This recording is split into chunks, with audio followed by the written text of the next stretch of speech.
नमस्कार बालमित्रांनो आणि श्रोते हो. मी लीला शिंदे माझ्या फेसबुक पेजवर अष्टपैलू यशवंतराव चव्हाण याचं वाचन करण्यासाठी आज आलेले आहे. आजचा आपण 5व्या भागाचं वाचन करणार आहोत. 5व्या भागाचं शीर्षक आहे वंचितांचे कैवारी.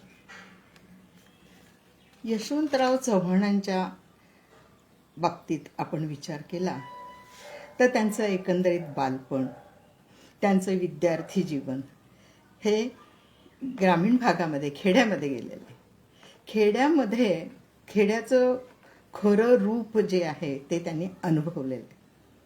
खेड्यात त्यांचे सगळे सवंगडी, त्यांच्या सोबतचे मित्रपरिवार जो आहे तो 18 पगड जातीचा होता आणि त्यामुळे त्यांचं येणं जाणं असायचं. मित्र असल्यामुळे ते अगदी जवळून त्यांचं जीवन त्यांनी पाहिलेलं आहे आणि ते जीवन जेव्हा बघितलं त्यांनी, त्या इतकं हालाखीचं जीवन ह्या 18 पगड जातीचं, तेव्हा त्यांच्या मनामध्ये इतकं दुःख निर्माण झालं की असं हे का. तेव्हा ते विद्यार्थी होते, लहान होतं वय, पण ते डोक्यामध्ये मात्र बसलेलं होतं की अशा प्रकारची विषमता ही जी ती अशी का आहे. आणि म्हणून पुढे आपण जर पाहिलं त्यांची एकंदरीत वैचारिक वाटचाल तर असं लक्षात येतं की लोकशाहीचा अर्थ आणि लोकशाही मूल्यांचं महत्त्व जेव्हा त्यांना जाणवलं आणि त्यांनी अगदी डोक्यामध्ये पक्कठाणी ठरवलं की भारतीय खेडं हे लोकशाही मूल्यांवर आधारित व्हावं, ह्याचा आपण प्रयत्न करायला पाहिजे. त्यांना मनापासून वाटायचं की आपले जे सवंगडी 18 पगड जातीचे ह्यांचं हालाखीचं जीवन हे कसं त्याचं प्रमाण कमी करता येईल ह्याचा देखील विचार त्यांच्या मनामध्ये होता.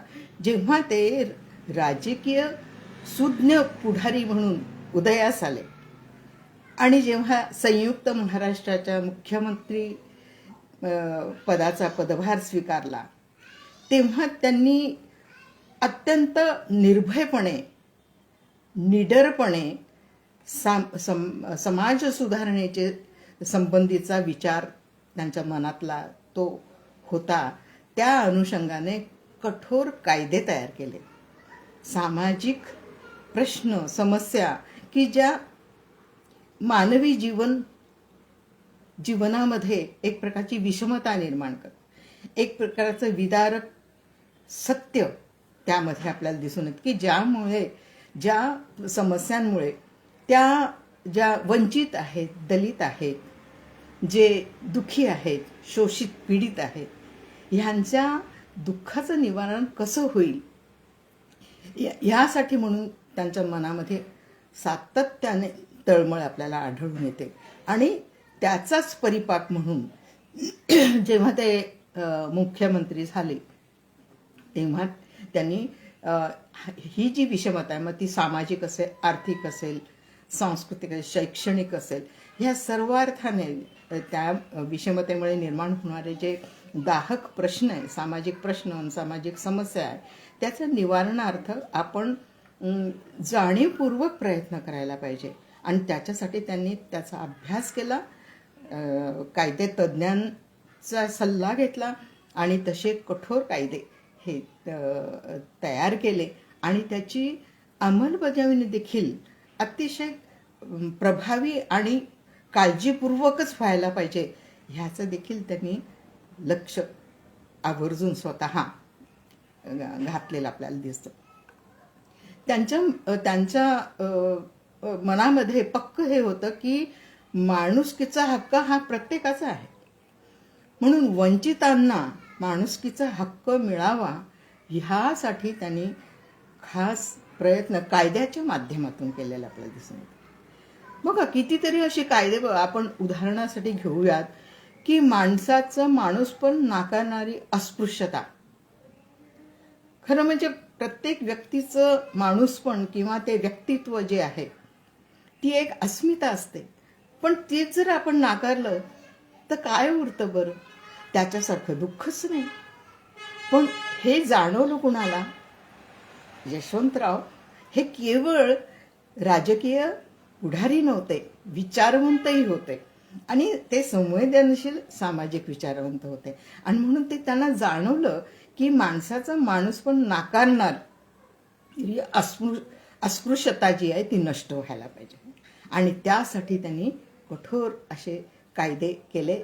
आणि नुसतेच कायदे केले तर विधायक कृती ज्या आहेत त्याची देखील अंमलबजावणी जी आहे, जे जे काही मार्ग आहेत अस्पृश्यता निवारणासाठी, सामाजिक विधायक कृती ज्या आहेत त्या देखील कशा प्रभावीपणे राबवल्या जातील ह्याच्याकडे लक्ष दिलं.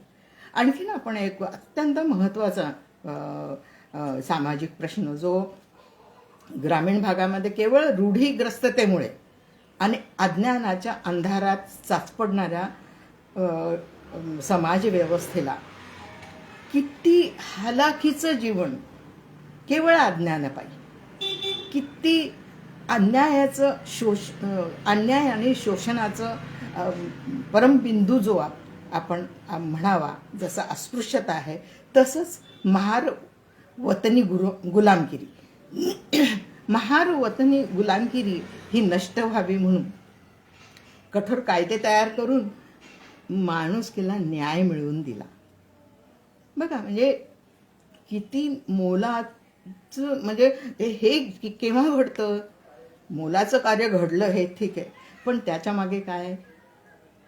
माणसावर माणसाचं प्रेम, माणुसकीचं जतन, माणसाने माणसाशी माणसासारखं वागावं ही त्यामागची प्रेरणा आहे आणि भावना आहे.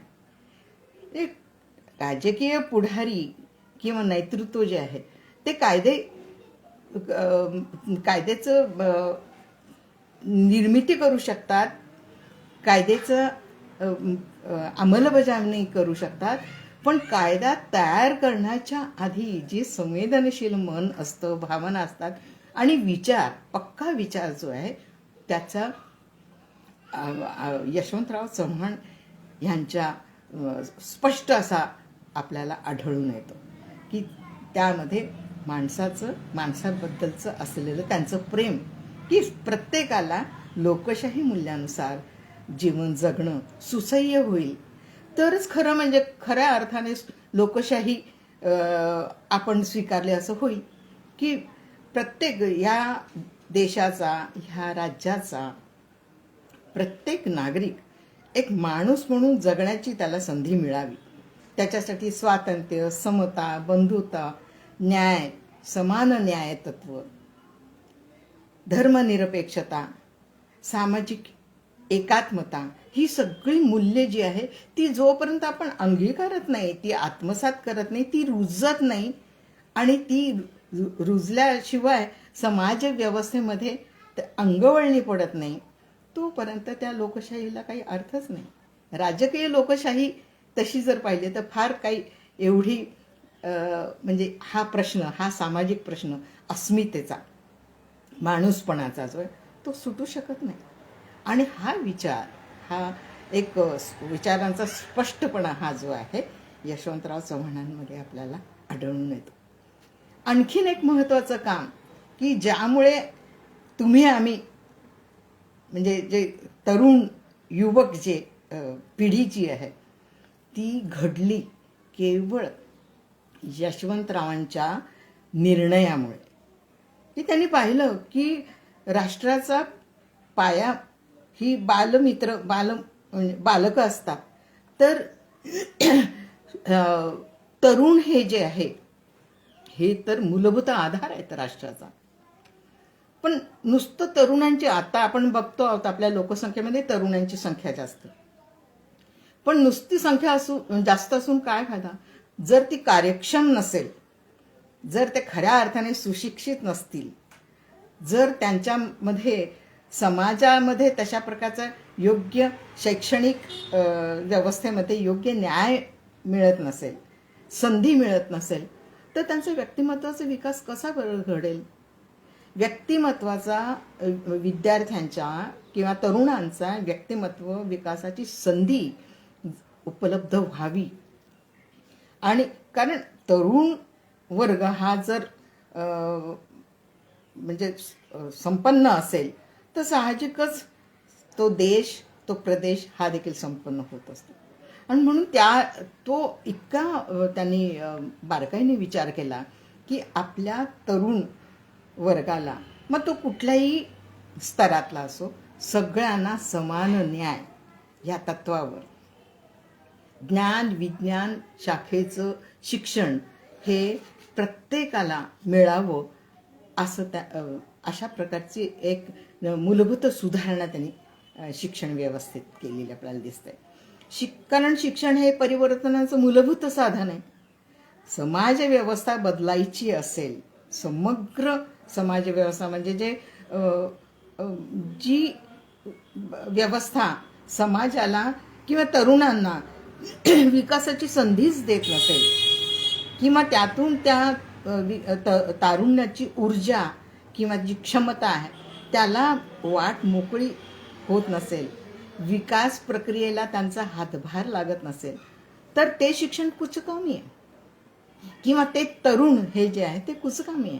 म्हणून अशा प्रकारचं शिक्षण आणि अशा प्रकारचे तरुण पाहिजे की जे सक्षम आहेत, की जे समाज परिवर्तनाचं मूलभूत प्रेरणा पण होईल आणि त्यांचा देखील संपन्न असा प्रकारचा विकास होईल की जेणेकरून समाजाच्या विकासाच्या प्रक्रियेला त्यांचा फार मोठा असा आधार किंवा प्रेरणा ही आपल्याला मिळेल. आणि म्हणून त्यासाठी म्हणून यशवंतराव चव्हाण यांनी वंचित गोरगरीब मुलांसाठी मोफत शिक्षण योजना ही प्रथमच जाहीर केली.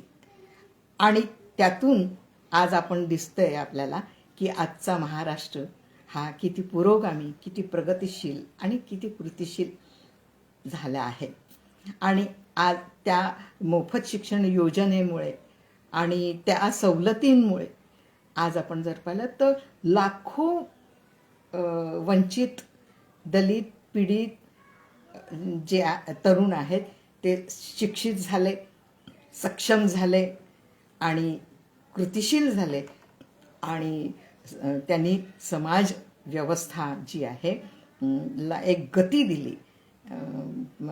समाज व्यवस्थेमध्ये एक नवीन परिवर्तनाची दिशा ही त्यांच्या निमित्ताने आपल्याला मिळाली. इतकं मोलाचं कार्य हे यशवंतराव चव्हाण यांच्या द्रष्टेपणामुळे आणि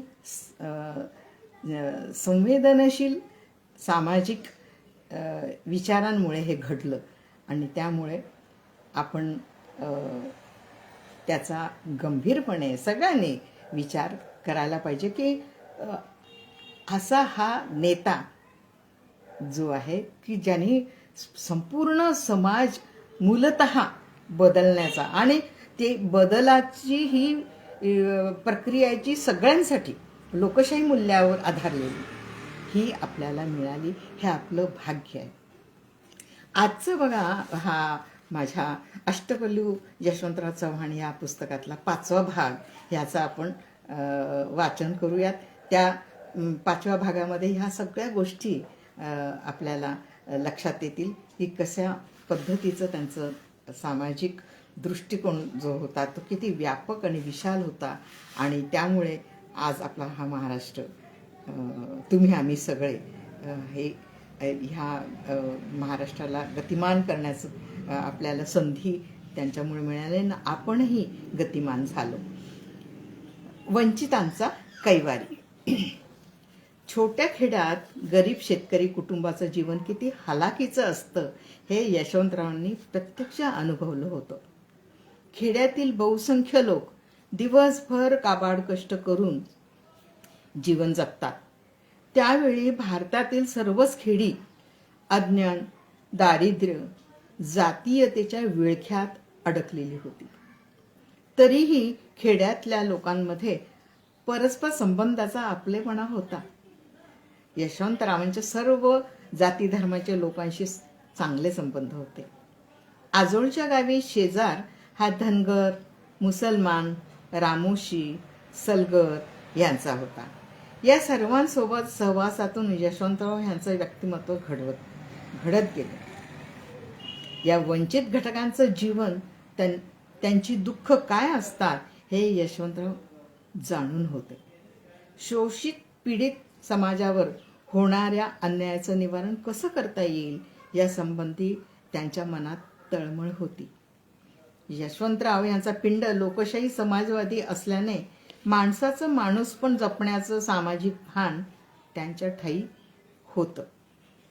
ग्रामीण भागात माणसाचं माणूसपण नाकारणारी अस्पृश्यता ही मनाला वेदना देणारी गोष्ट होती. अस्पृश्यतेचा दाहक प्रश्न सोडवण्याची तळमळ आणि धाडसही यशवंतरावांच्या ठायी होतं. हा प्रश्न केवळ कायदे करून सुटणारा नव्हता, त्याची त्यांना जाणीव होती. कायद्यासोबत प्रत्यक्ष विधायक कृतीची जोड त्याला दिली गेली. यशवंतराव संयुक्त महाराष्ट्राच्या पहिल्या मुख्यमंत्रीपदी विराजमान होताच त्यांनी अनेक सामाजिक प्रश्नांचा ठाव घेतला. त्यासाठी निर्भयपणे पाऊलही उचललं. त्यांनी महार वतनी पद्धत नाहीशी करण्यासाठी कायदा तयार केला. 12 महिने 24 तास प्रत्येक महाराला गुलामासारखं वतन कामाला बांधील राहावं लागायचं. एकीकडे महार हा सरकारचा चाकर आणि दुसरीकडे रयतेचाही चाकर. या कामाचं वेतन काय तर महारकी नावाचा जमिनीचा विधभर तुकडा. पाऊस पडला तर पिकला, लोकांनी बलूत दिलं तर महार टिकला. अशी बेभरवशाची जिंदगी होती त्यांची. डॉक्टर बाबासाहेब आंबेडकरांनी 1922 मध्ये, त्यानंतर 1937 मध्ये वतनी गुलामगिरी नष्ट करण्याचा कायदेमंडळात ठराव मांडला.